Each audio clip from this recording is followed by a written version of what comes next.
Off our BQE conference series. Yeah. Just a few words of introduction. If you don't know about Emanuel already, he's a currently professor at Columbia University, and he actually directs their program in financial engineering. He was born in South Africa, but he's lived most of his professional life here in Manhattan. Sometimes I'm going to see you in Riverside Park, just by accident. It's Black Swan events. I live right next to Riverside Park.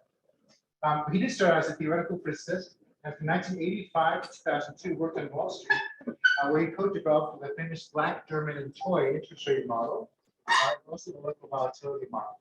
So he's really a full-fledged quant and one of the most widely respected quants, in my opinion, in the industry, having a combination of professional and academic experience. So I'm very, very happy to have him here.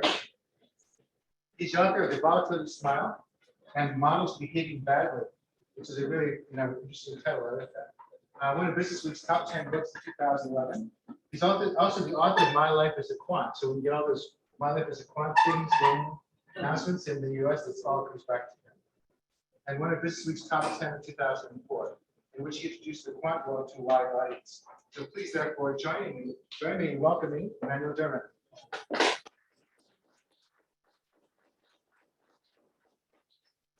So, is this coming through? Yeah.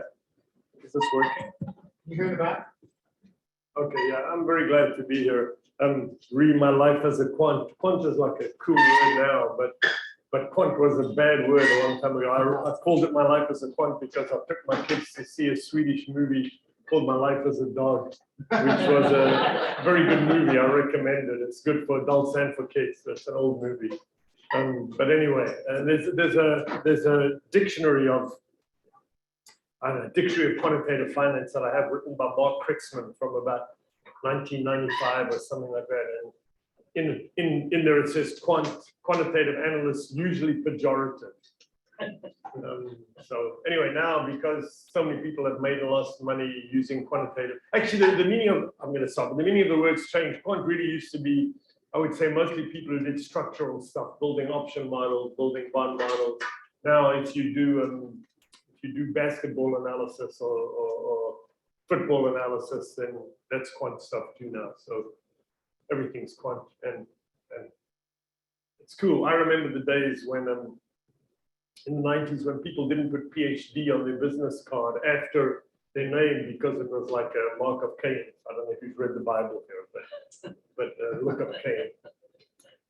It was people didn't put, and having an email address when I worked at Goldman in the early 90s was also not a good thing. If you were a big shot, you didn't have an email address because that was like too plebeian. Okay, so this is a general talk.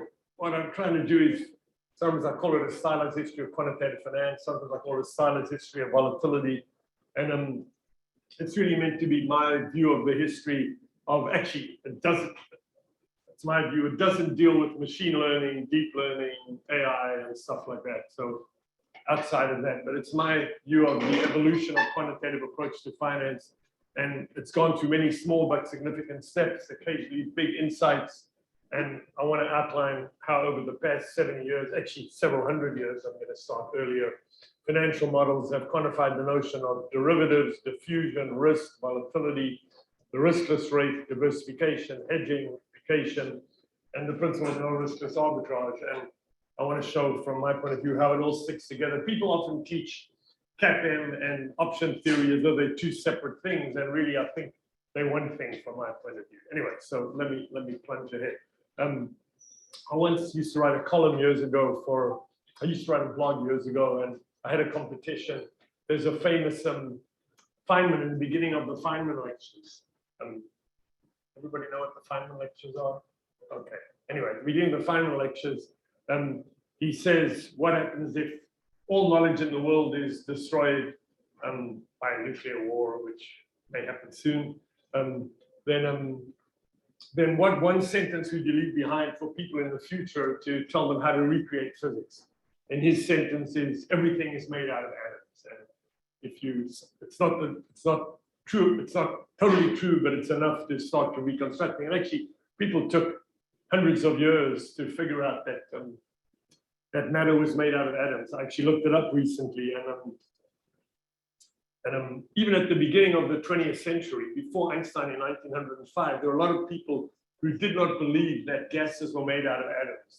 They understood that you could derive the properties of gases and thermodynamics from atomic statistical mechanics, but they thought that was just cute, but they didn't think that that was necessarily true, since you already had those laws anyway, and then I'll get to it later. So I once had a competition and asked people to make one sentence to leave to posterity if everything was destroyed and you want to recreate finance. And actually, this wasn't the sentence. The sentence somebody gave me, Marcos Carrera, who's now in Europe, was a cute sentence. He won my prize, and he said, "Time and the right to choose have value." And I think that's kind of cute. But I've got a more detailed one here, which is my extension of that. So if you can hedge away all correlated risk, and you can then diversify over all uncorrelated risk, then you should expect to earn only the response rate. And I'm going to try to derive everything, CAPM, APT, Black-Scholes from that. So I'm going to jump back, I don't know, 400 years or something. And I think the first thing is really this whole structural approach, that you can understand complex things by thinking of them as being made out of simpler underliers. So you understand molecules made out of atoms, etc., gases made out of atoms. And the first place, I'm not sure it's totally the most original place, but the first place I've ever seen this is, there's a famous book by Spinoza, who was a mid-17th century Dutch philosopher, who wrote a book called The Ethics. And it's all about how to stop suffering emotional conflict. And he starts out by trying to axiomatize. So he actually said in the beginning, just like Euclid axiomatized geometry by starting with points and lines and planes, and then deriving Pythagoras' theorem, et cetera, by a series of logical consequences. He wants to do the same for human emotions, and he tries to analyze all human emotions, decompose them, and then once he understands them, will tell you how to stop suffering from the passions, as he calls them. So he starts with 3 underliers, which are desire, pleasure, and pain, and he actually defines them. But everybody knows what desire, pleasure, and pain are, so I'm not going to, and he's got more philosophical definitions. So he calls them desire, pleasure, and pain.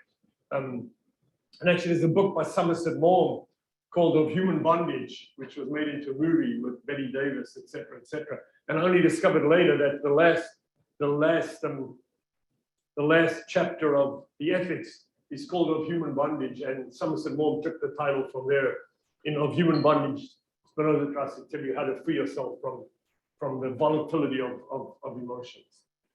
So, okay, he's got a very utilitarian approach. He says, good is everything that brings pleasure. So he starts, assume you know what desire, pleasure, and pain are, although he defines them. And then he says, good is everything that brings pleasure. Evil is everything that brings pain. Love is pleasure associated with an external object. If you want to, I want to make the analogy between pleasure and equity. And hate is pain associated with an external object. And then that's kind of relatively trivial. And then he's quite clever. He says envy is pain at somebody else's pleasure. So he's got 2 underliers, it's equity and debt. It's a little bit like a convertible bond. And he's actually got he actually has eventually cruelty is what you call somebody's desire to inflict pain on someone you love, which is a convertible bond with credit risk. Equity, debt and credit, pain, pleasure, and desire. And he's actually very clever. He says in his scheme, I'm going to show you more, but he says in his scheme there are some emotions which you can define, which people haven't actually named yet.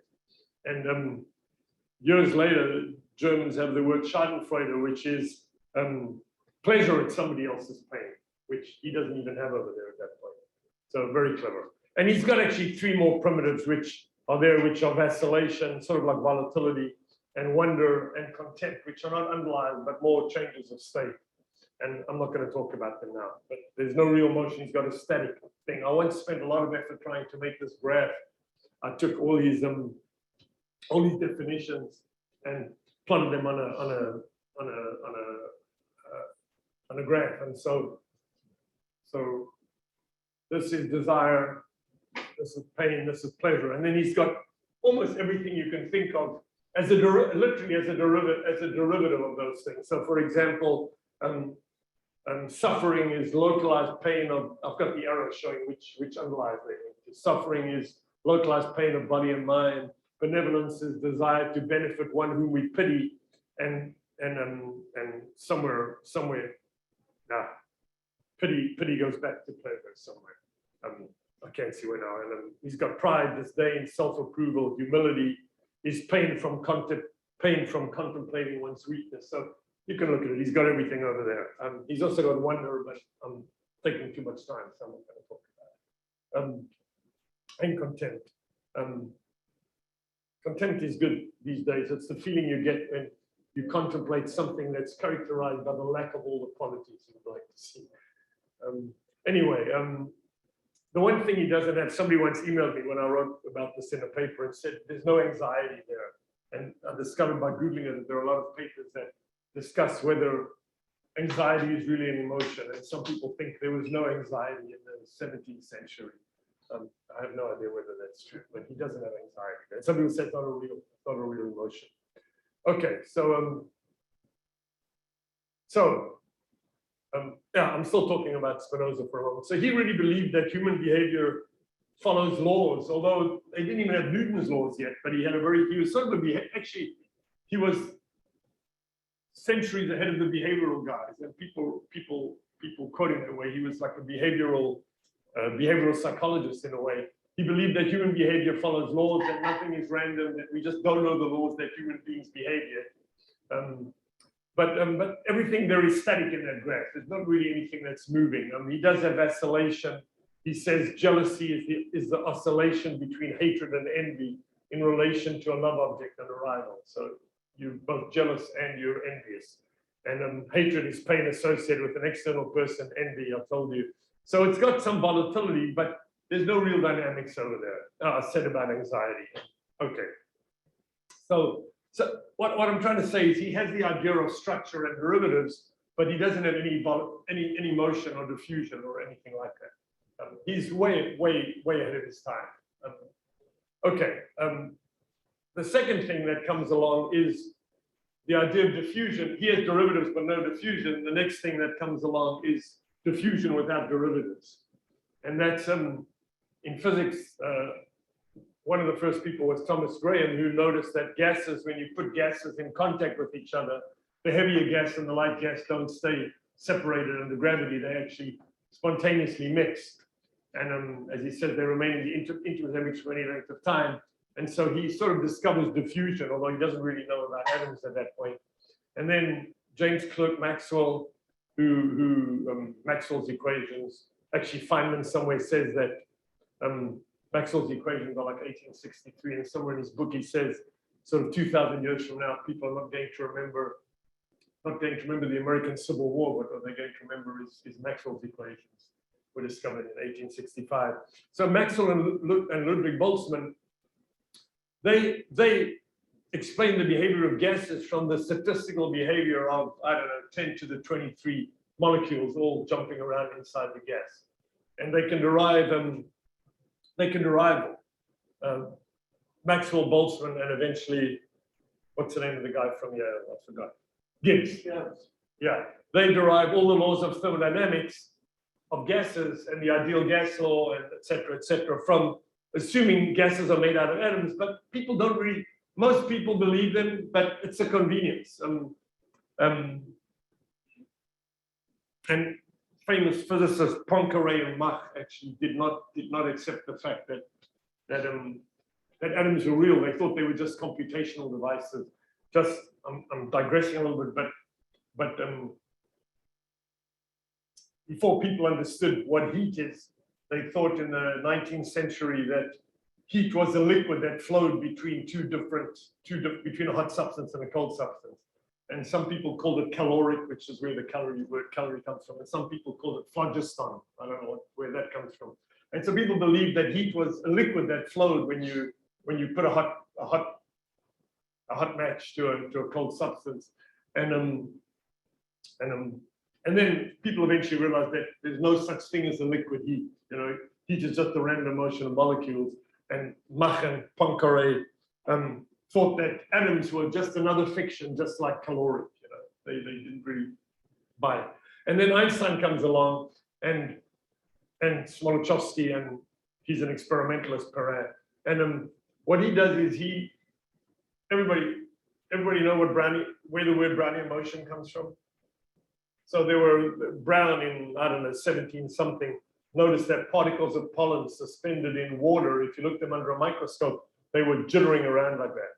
And at first he thought they might be alive, and people thought they might be living things, but when they looked carefully, they discovered that they're not.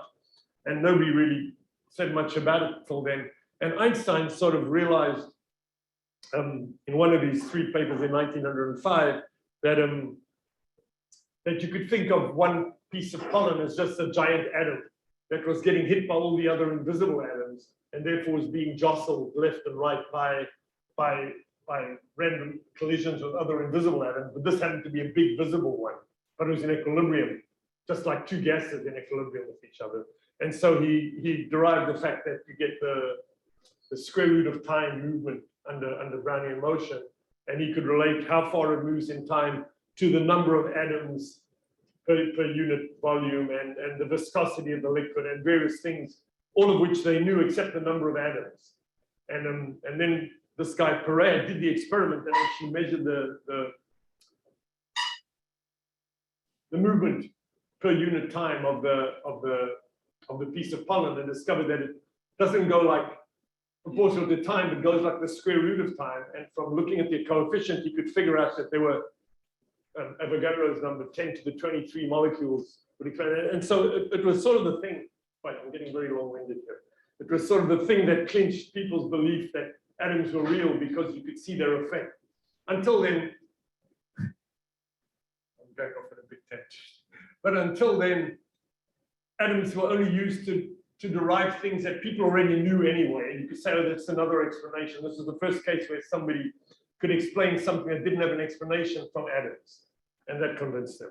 Okay, so that's Einstein, and you will all know from that Bachelet, that's 1905, Bachelet analyzed the behavior of option dependent on stocks, also with Brownian motion around the same time, working for, I think for Poincaré actually, but people ignored it for 60 years. Okay, so now I'm jumping to closer to the present. So the next step that comes, am I on the right slide? Yes. The next step that comes is thinking about risk and defining risk as what we all now today call volatility. And before you were all born, and probably close to before I was born, investors didn't really care so much. They cared only about how much return they got. They didn't worry about how much risk they were taking on. But return's uncertain. And in 1952, Markowitz emphasized that you should look at the statistics of returns, not just the return itself. And you should look at, once you look at statistics, you could put together different portfolios of stocks and look at the statistics of portfolios of stocks. And he ended up looking at the relation between risk, which I'm calling sigma, which is the standard deviation of returns, and mu, which is the expected value of returns. So you have a distribution of returns, and he looked at just the mean, which is the mean return, and the standard deviation. And so risk since then, pretty much people identify with what we call volatility sigma now. And Markowitz suggests find a portfolio. What you should do is find a portfolio with the most return for a given amount of risk, if you know how much risk you want to take, but that's up to you. But then the question poses itself in the after Markowitz is there a relationship between risk and return? You know, until now it just says, you tell me how much risk you want and I'll put together a portfolio with the highest return. Assuming, of course, that the future is the same as the past. And so all one can do is measure historical returns. So what's the relation between risk you're going to expose yourself to and the return you expect? And I want to say that's almost the key question of finance. What mu should you expect to earn on average for taking on a particular future risk sigma? And to answer this, indirectly, one notes that there's one security whose return has no uncertainty at all. You want to find a relation between mu and sigma, but there's one security, the riskless bond, say a government T-bill, which is guaranteed, short of something catastrophic happening, to have a guaranteed return R, which is the riskless rate. And R will be different every day, but on any day when you enter it, you know exactly what return you're going to get if you buy a T-bill with no standard deviation. So there's one touchstone for measuring all other returns. And if you denote every stock somewhat like Markovitz with a doublet, mu sigma, mu the average and sigma the standard deviation of its future return distribution, so expected return volatility, then there's one thing you do know, and that is R is 0. If sigma is 0, the return is R, which is some number that's different every day, but you know what it is. Interrupt me if I'm not clear. Okay, so how do you find the relation between mu and sigma? And in 1958, although not exactly for this problem, Modigliani and Miller, in trying to look at how to compare stocks on leveraged companies and non-leveraged companies, they developed, I'm not going to talk about it, they introduced replication as a strategy for valuation. And what they lead you to do indirectly is, if you want to value a security, which I'm denoting by mu and sigma, I've already said mu and sigma, the way to find out what mu is, what given sigma, the way to find out what return to expect is to take the security and embed it in a portfolio and reduce its risk to 0 by combining it with other securities such that the whole portfolio has 0 risk. Am I making sense?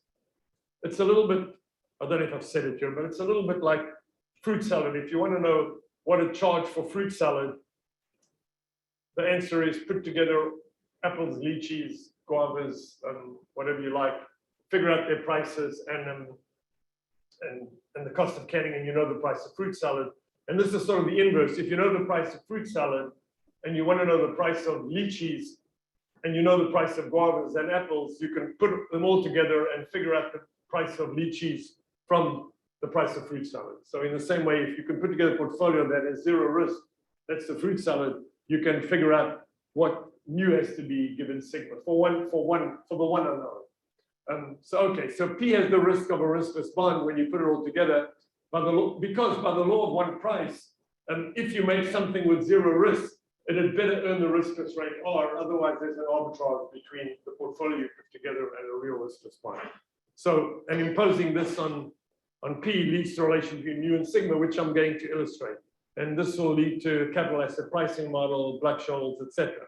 But in order to do this, you have to know how to take a single security and reduce its risk to 0. So I know of 3 ways one can reduce risk. The first one is dilution, which is combining a security with a riskless bond. So if you have $100 in a security, you can instead have $50 in security and $50 in the riskless bond, and the same value of the portfolio, but half the risk. Diversification is what Markovitz and comes up with, which is combine the security with many other uncorrelated securities, and if some go up and some go down, at the same time you'll have lower risk. And finally, hedging, which is combining a security with a short position in a correlated security or an anti-correlated security, and then you can also reduce the risk of the portfolio for keeping the same value of the portfolio. You can reduce the risk of the individual security. So I want to show how to apply this it's a little tricky, so I'm going to do it in 3 worlds. The first 2 are not the world we live in, but they're easier to do the example. And the third one isn't quite the world we live in, but it's closer. So okay, simple world 1 is you've only got a few stocks, and they're all uncorrelated, and you've got one riskless bond. So you've got 5 stocks and a riskless bond and nothing else. And then what you can do is, if this is some particular risky stock with expected return mu and sigma, and you can combine a weight. So I'm doing dilution here. you can take weight W of stock S and weight 1 minus W of the riskless bond, which is R0. And when you combine them, the new doublet that you get is for the return W mu plus 1 minus WR. But the new volatility is only W sigma because R has no, the bond has no risk. So you can rewrite that as R plus W mu minus R for the return and W sigma for the volatility. And now by the law of one price or no statistical arbitrage, you can say any security with risk W, you started with mu sigma, but now any security with risk W sigma had better have return R plus W mu minus R. Otherwise, there's a statistical arbitrage. So that means, forgetting about R, the excess return is W mu minus R above the riskless rate. And so any uncorrelated stock with risk W sigma had better have excess return W mu minus R in the future, or you should expect it to have. So the W cancels, and if you look at the ratio of the excess return to the risk, you get the W cancels, you get mu minus R over sigma, and that would be the same, that has to be the same no matter what W is, because the W cancels out. So mu minus R over sigma has to be, it's a Sharpe ratio, it has to be some number lambda. I don't know what that number is, but it has to be the same for every W, and therefore for every stock. So it's sort of telling you mu is equal to R plus lambda sigma. It's sort of telling you more risk, more expected return, but you don't know how much. So lambda is the one unknown. So now I want to go to a less simple world 2, where I don't only do dilution, but I can diversify as well. So, and then I'm going to show the Sharpe ratio is 0. So the only difference from the previous case is I'm now supposing they're not 5 uncorrelated stocks, but an infinite number of uncorrelated stocks. And so they're mu sub I, sigma sub I, and now I can put them all into a portfolio, P, with whatever weights I like. So P is sigma WI, SI, WI are the fractional percentages. And then if I put together 500 or an infinite number of stocks, and if you work out the statistics of uncorrelated random motions, the volatility goes to 0, like 1 over n. Making sense? You put together n random uncorrelated things, the volatility goes, standard deviation goes 0, like 1 over n. So if you put together an infinite number or a big enough number, its volatility becomes 0, but it still has to satisfy mu minus R equals lambda sigma from the previous page. But now sigma is 0. So mu minus R has to be 0 for the whole portfolio. So the whole portfolio is riskless and can only expect to earn the riskless return. But the total portfolio return is the sum of all the individual returns, and the sum of all the times the weights, and the sum of all the individual returns, each one is R plus lambda sigma I. And the sigma WI add up to 1. So it's R plus lambda sum over all the individual volatilities, and that's bigger than R unless lambda is 0. So the Sharpe ratio has to be 0. And so now you know, in a world of an infinite number of uncorrelated stocks and a riskless bond, mu is equal to R for every individual stock, and you should only expect to earn the riskless return, not the world we live in, but that's because all stocks are uncorrelated. So the last case is not quite the world we live in, but closer to it, the Sharpe Lindner CAPM model. So now I've got an infinite number of stocks, or a lot of stocks, but they're all correlated with the market. So it's more like the world we live in. When the market goes up, everything tends to go up with it with some correlation, or down, and they all correlate. Maybe some are anti-correlated. So now there's one more way you can get rid of risk is you can not only diversify, you can first get rid of the correlation with the market. And so supposing there are countless stocks SI, and there's one extra thing, which is the market or some S&P futures or whatever you want to call it. and I'm calling it M for the market.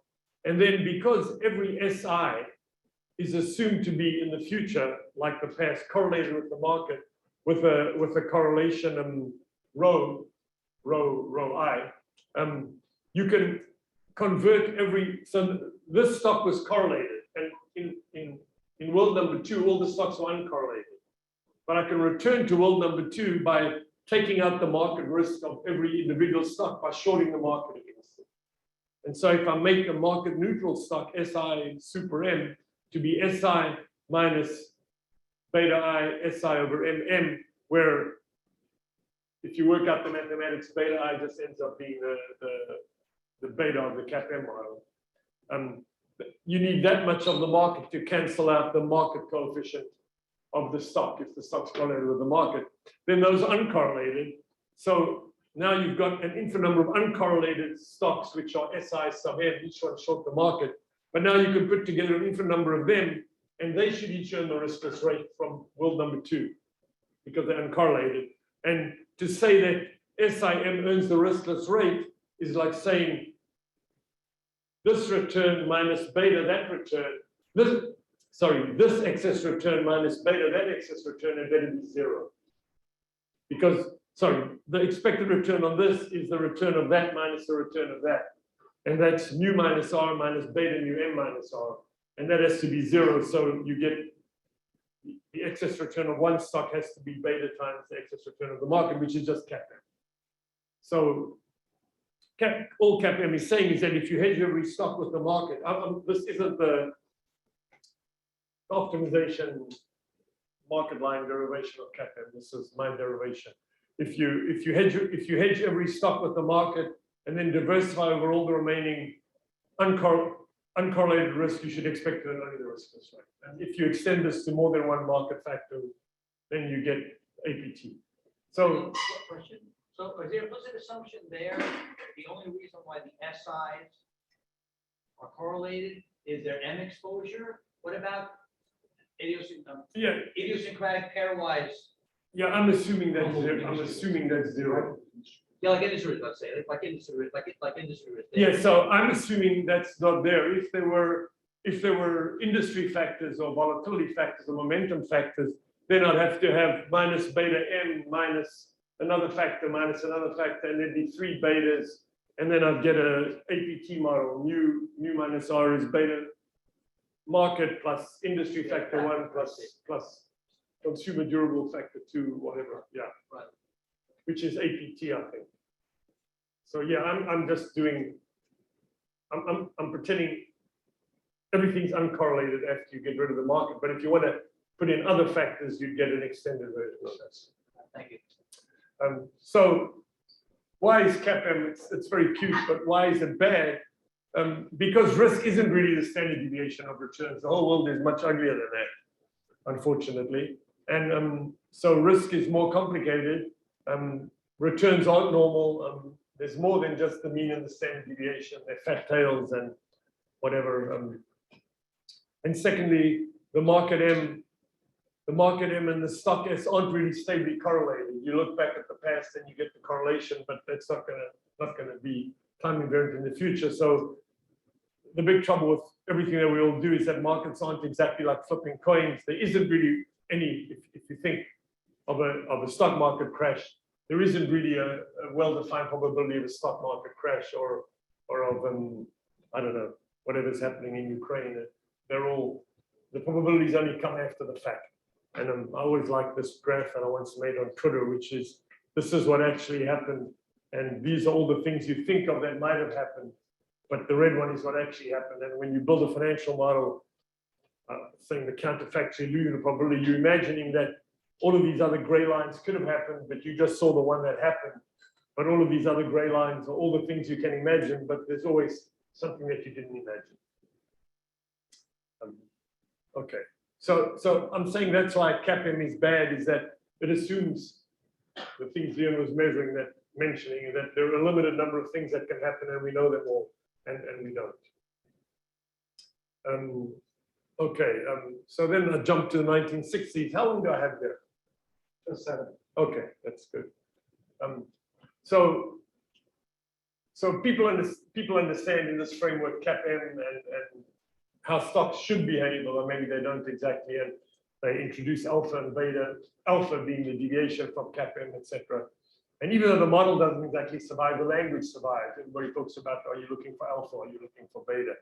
And then meanwhile, people are interested in options. And in the early 1960s, Samuelson, who sort of rediscovered Bachelier and Sprenkel, I think at MIT, and a bunch of other people tried to value call options, and they're trying to value call options actuarially.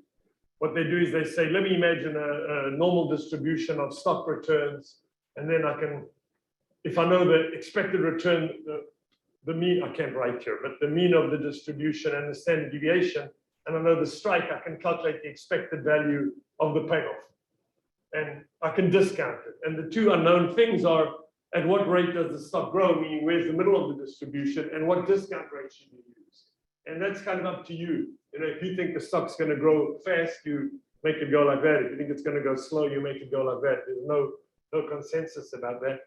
And who knows what discount rate to use, because CAPM tells you the discount rate or the growth rate, and the discount mu is related to sigma, but sorry, yeah, the discount rate is related to the correlation and to sigma, and who knows what the future sigma is, and it's risky anyway. Mu is a number that is bigger than R because it looks risky, because mu is R plus lambda sigma. So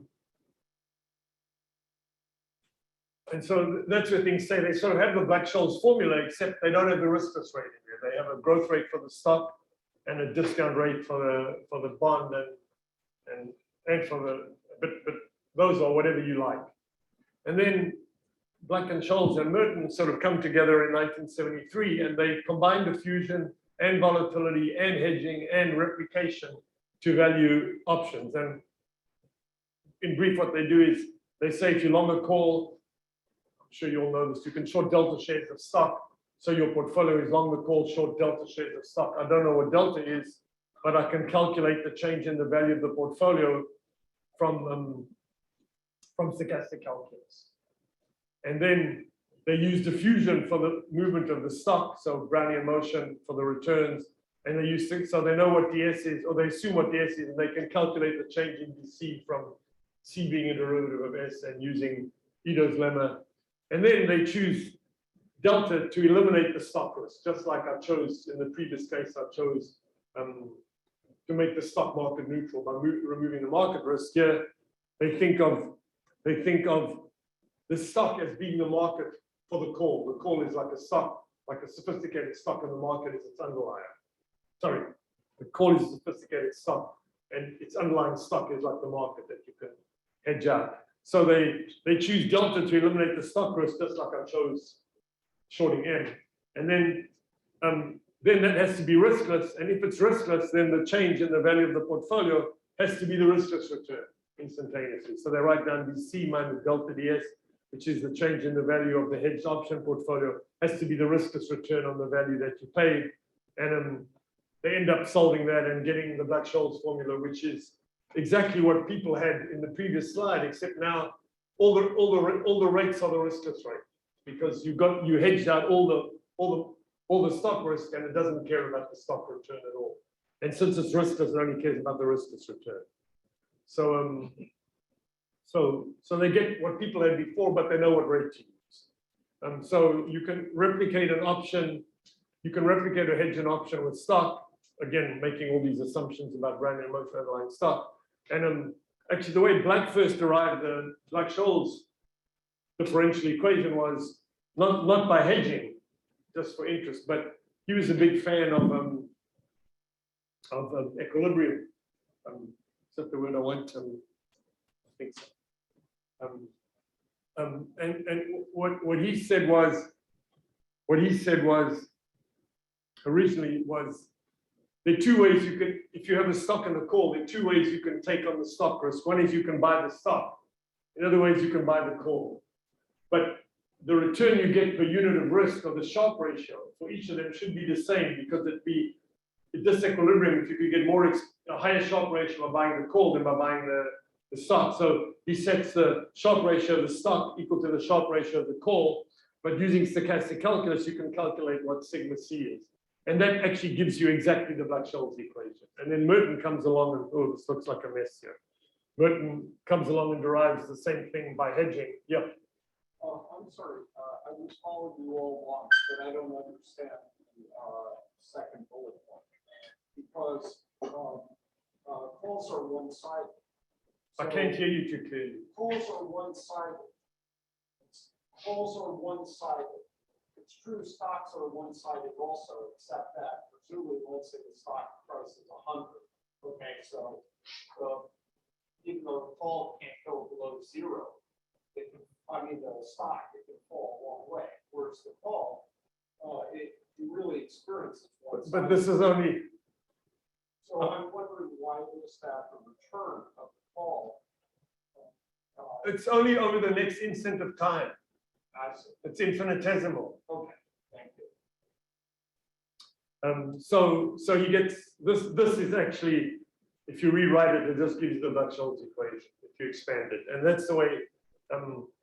That's the way Black got it, and they didn't solve it for a couple of years, and then Merton saw the equation and derived it from the hedging argument. And actually, I have a funny story to tell, which is when I was working at Goldman, one point, a guy that was in my group, we wanted to simulate stock price evolution, but add transaction costs to see what that would do to the option price.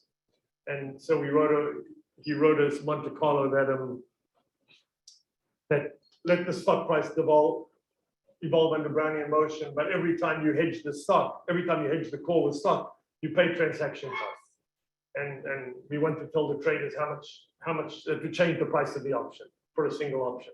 And then I said to him, let the transaction cost go to 0 and you ought to get the Black-Scholes number. And when he did it and did 1,000 simulations, it was a little bit off every time. And so then I wrote the simulation myself, and it was also a little bit off.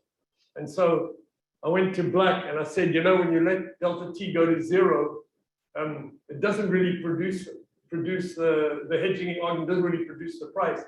And this is like 1994 or something. And he said, you know, I was always a little suspicious of the Merton derivation.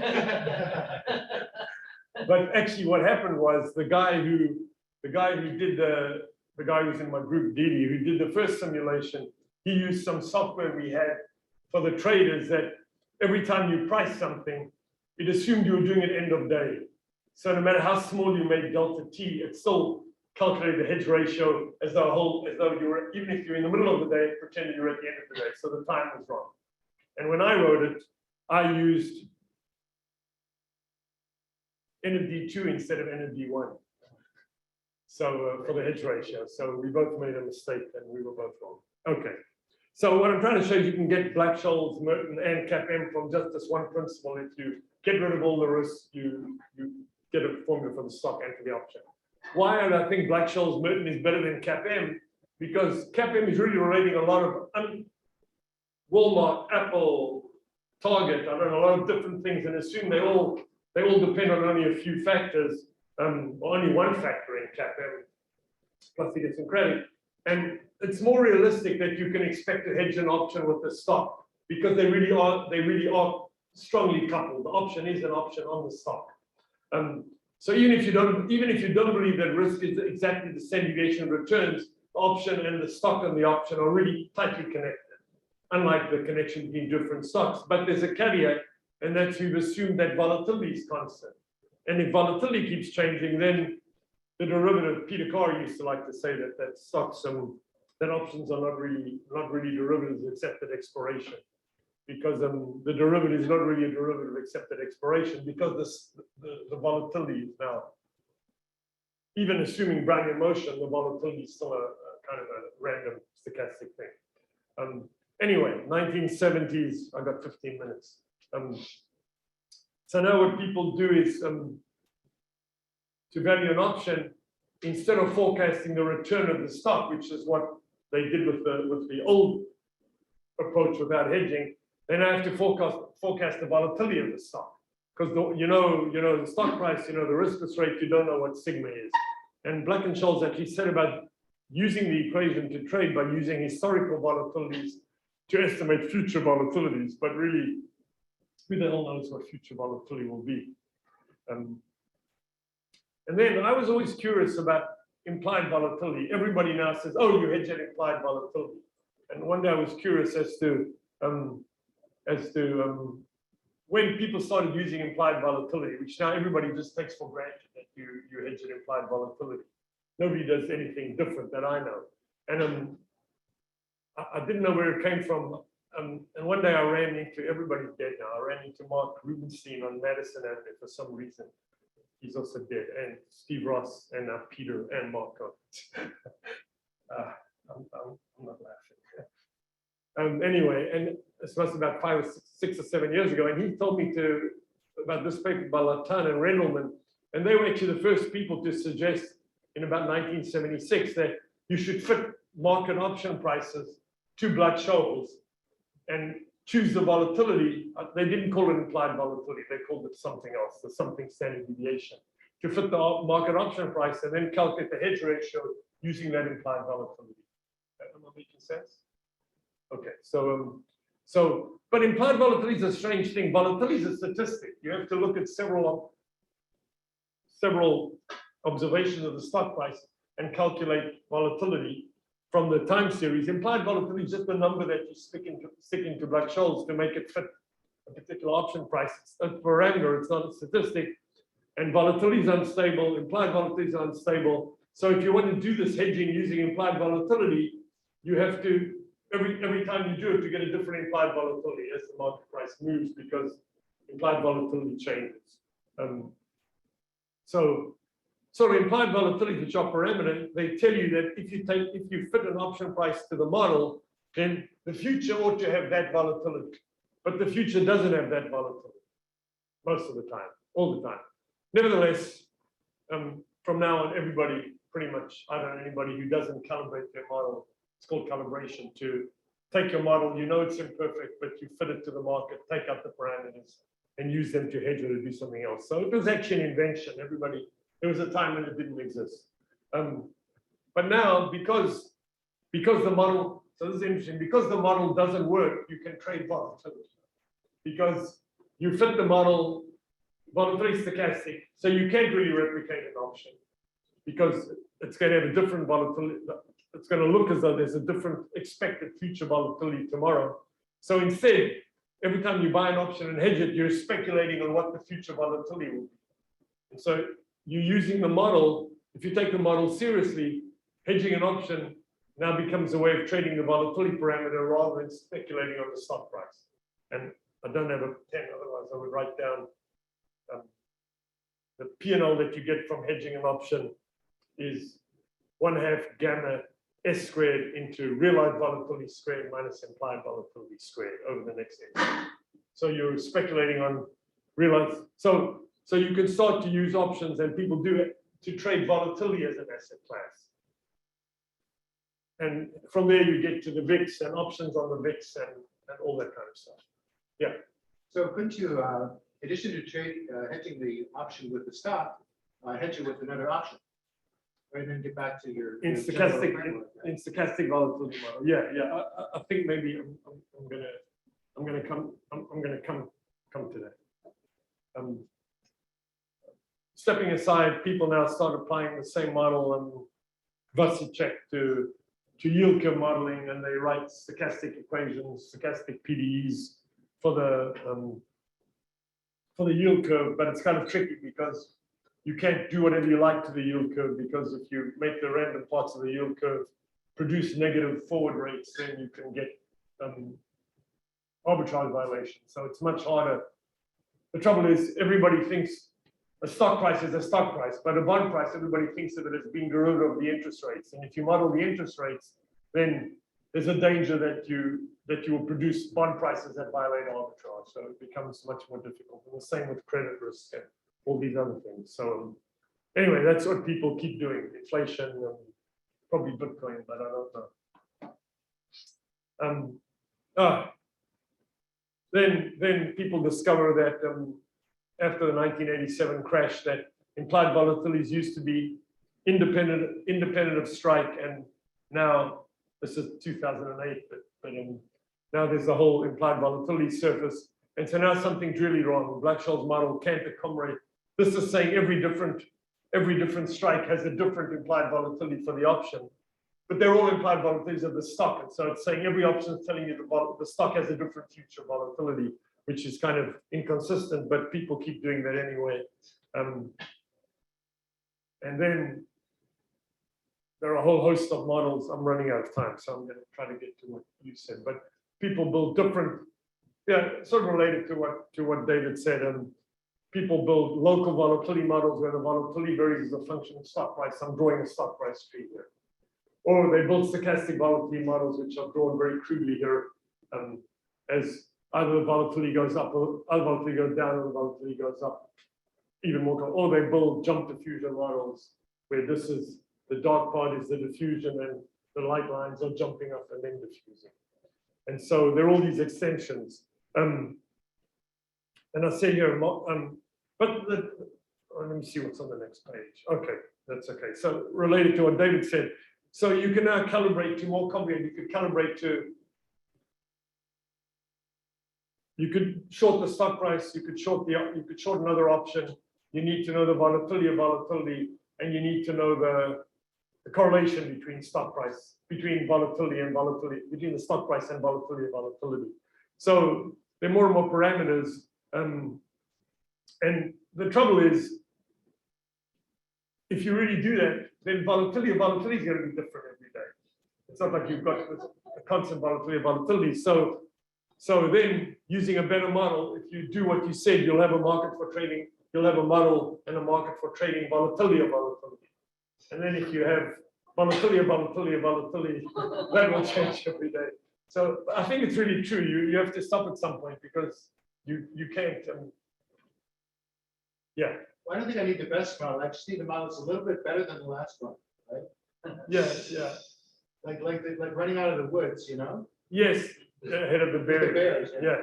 But on the other hand, you now need to tell me not just the stock volatility, but the correlation with the volatility of volatility, etc. So I don't know. I'm near the end here. So I want to say Black-Scholes, it's the best we can. Black-Scholes and its extensions are the best we can do. But it's really a social science model. It's trying to explain stock prices aren't physical things; they're mental things. You know, meaning they're what people think you should pay for something, or what people are willing to pay for something.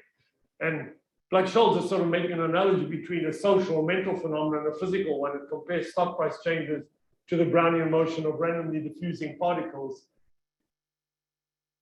Brownian motion is a better approximation for atoms, and even then, it's not exactly true. I mean, there are other things going on, but it's a better description of atoms than it is of stock prices. And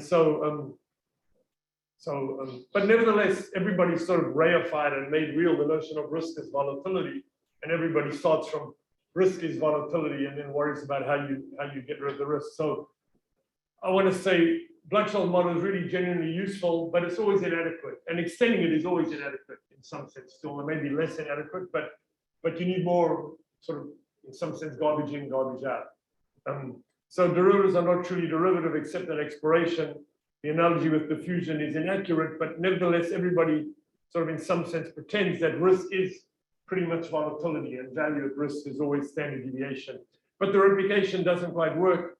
Each new model is inadequate, introduces new parameters, and then they become quantities that if you take seriously, you can trade on, because the model doesn't really value things correctly. This is a movie, but I'm not going to have time to talk about it, but it's a good example, maybe later.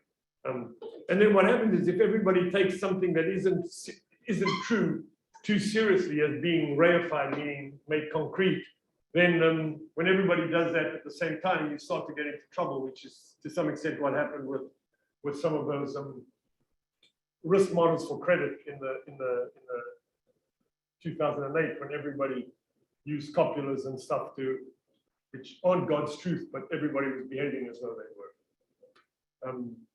So there's a weird book by Eli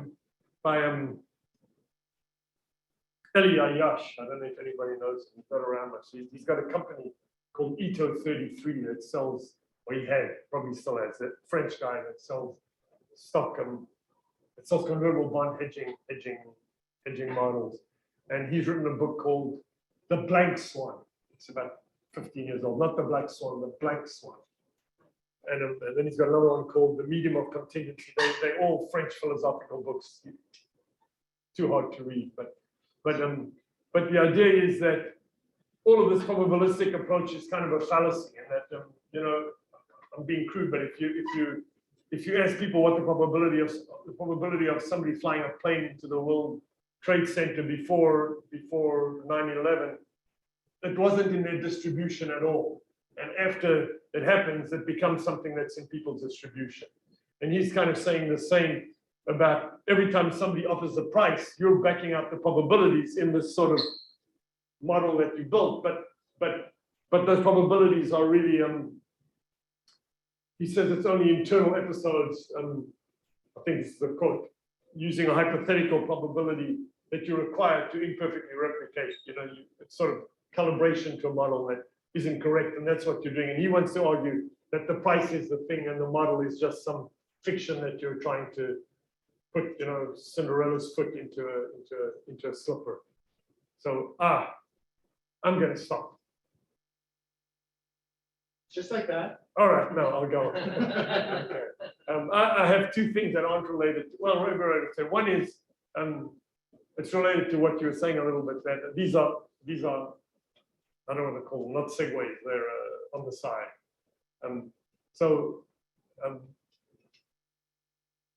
Okay, people used to eat food, and now one eats nutrients, and thinks of, instead of thinking, and everybody thinks of, not everybody, but people tend to think of, does food have vitamin A, vitamin D, whatever it is in it, and they think of food as a basket of nutrients. In the same way, what sort of happened in a way in the last 10 or 15 years is people used to buy stocks and portfolio stocks, and now they think of stocks as a combination of factors. So instead of buying momentum, which they do, they now take a particular stock and say, how much momentum does it have? How much volatility does it have? How much how much industry text does it have? In the same way as people look at grapefruit and say, how much vitamin C does it have? So what's happened in a way, and it's not reversible, I think, is one used to trade securities before we were all born, and now everybody trades parameters. People trade rates instead of bond prices. People trade volatility instead of option prices. People trade credit, VIX, momentum, smart beta, low vol, popularity, and they're interested in the parameter. And the models turn the prices into these parameters, but the models are, again, the same story. The models are not really God's truth. And so, so you end up in trouble when everybody takes them too seriously. I think in some way, CDS made it too easy to trade credit. If you wanted to trade credit before CDS came along, you had to buy a corporate bond, short a treasury bond in the right amount, and just expose yourself to the treasury, to the credit spread, and it took great risk. And now then you could just buy a CDS and everybody and their brother could do it. And the same to some extent with the VIX. It used to be really hard to trade volatility. You had to buy an option, short stop, keep rebalancing. Now you can just go out there and buy the VIX and so maybe dangerous. And I have two quotes that I like. And then this is the end. So this is something else. I think in my lifetime, at least in quantitative finance, oh my God, people have gotten so formal. I don't know what it's like over here, but even at Columbia, I mean, an engineering school, but everybody teaches option theory as though it's pure mathematics. And I don't like it really. I started out learning option theory when there were only two books by Mark Rubenstein and Robert Jarrow, and they taught option theory as though it were applied math rather than probability theory, because the probabilities aren't real. Anyway, and there's a quote by a mathematician about Mark Cutts, who invented Feynman cuts, if you know what that is, etc., etc. And he says throughout his life he remains skeptical of abstraction, of techniques, of axiom. It's the axiomatic approach that I don't like. If you ask, can I take 2 minutes more? Okay.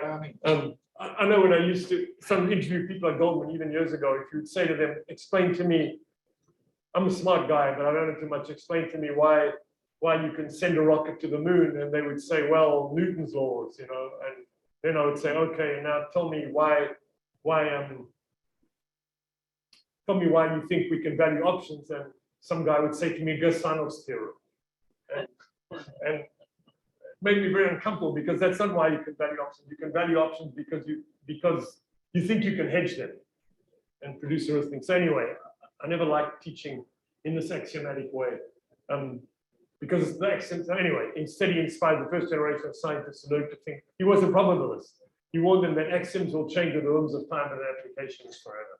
Anyway, I prefer starting with the concrete and abstracting later, and people tend to teach now a lot, even where I am, starting with the abstraction and then getting the examples. And then there's a quote by Dirac who wrote, "I'm not interested in proofs, I'm interested only in what nature does." And then this is a quote I like too. There's a book on scaling by a guy.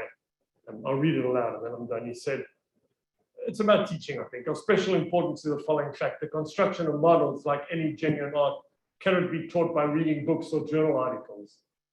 The reason is that in articles, and especially in books, the scaffolding is removed and the presentation of results is shown not in the way they were actually obtained, but in a different, more elegant way. Therefore, it's very difficult, if not impossible, to understand the real strings of the work, how the author really came to the certain results, and how to learn to obtain results on your own. So, okay, I'm done.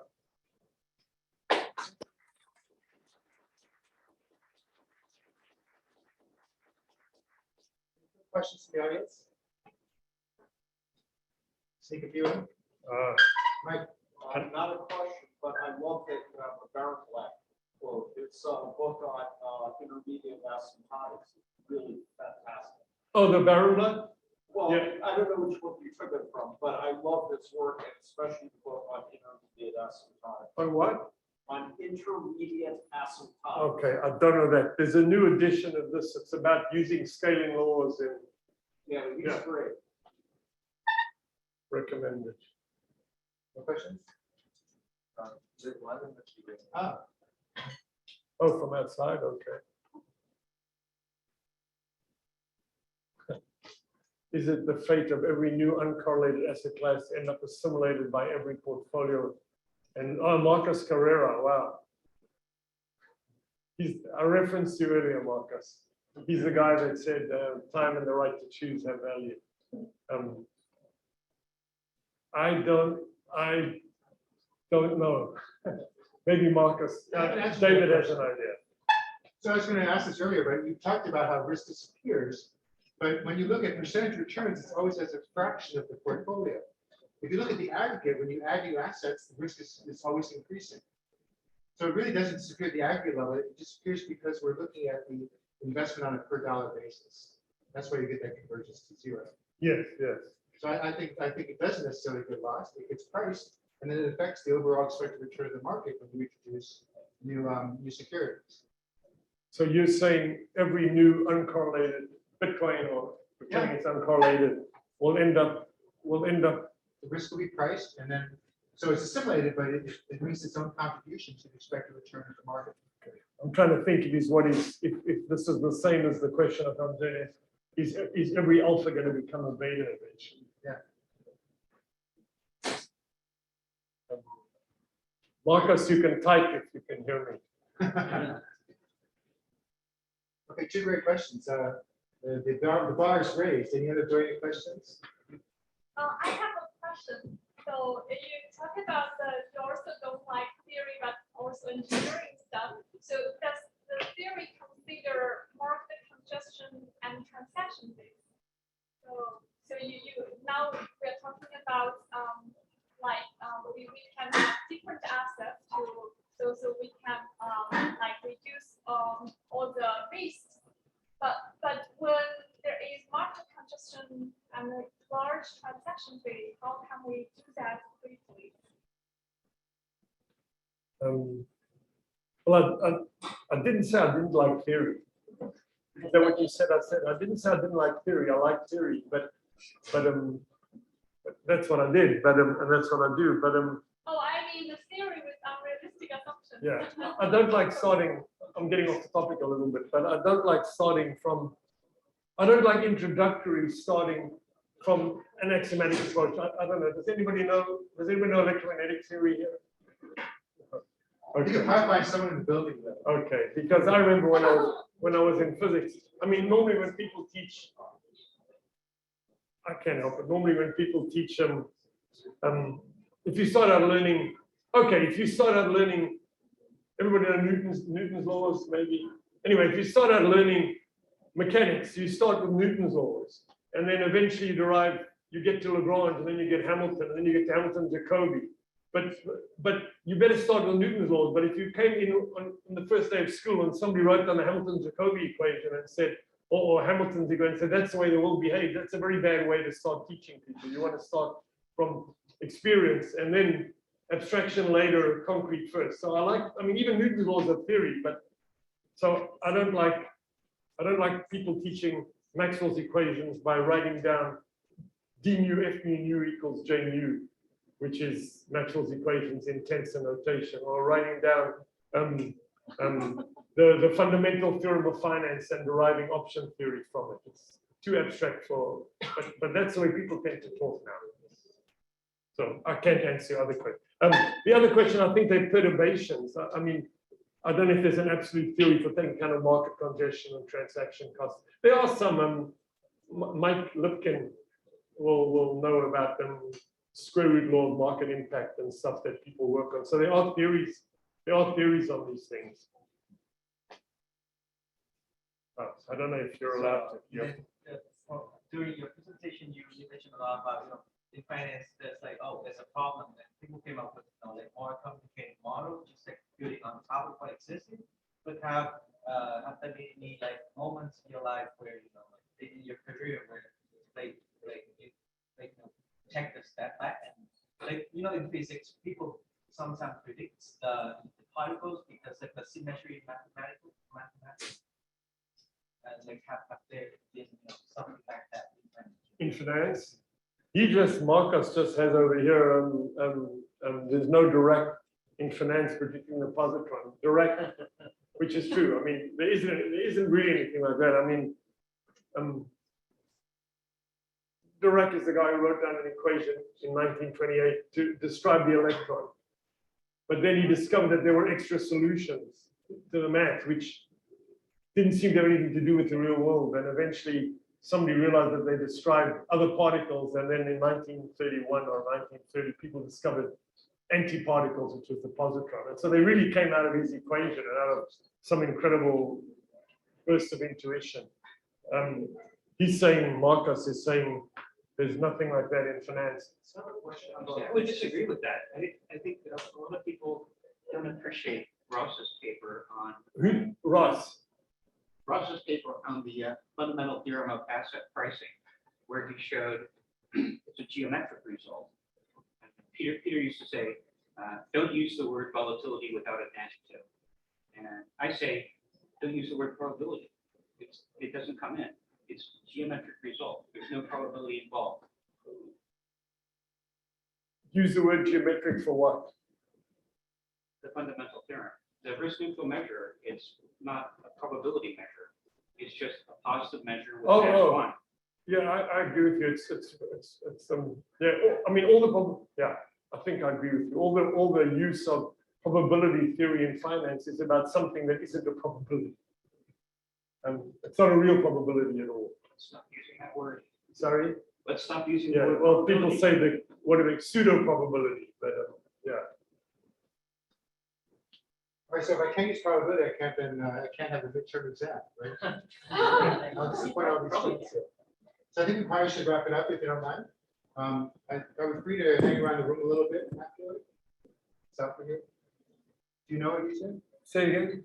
I just wonder if we're free to hang around the room or we have to leave. I am for a little bit. What's that? I've got to leave by about 7:30. So why don't we break and then maybe hang out here casually if you want to? Yeah. Thank you.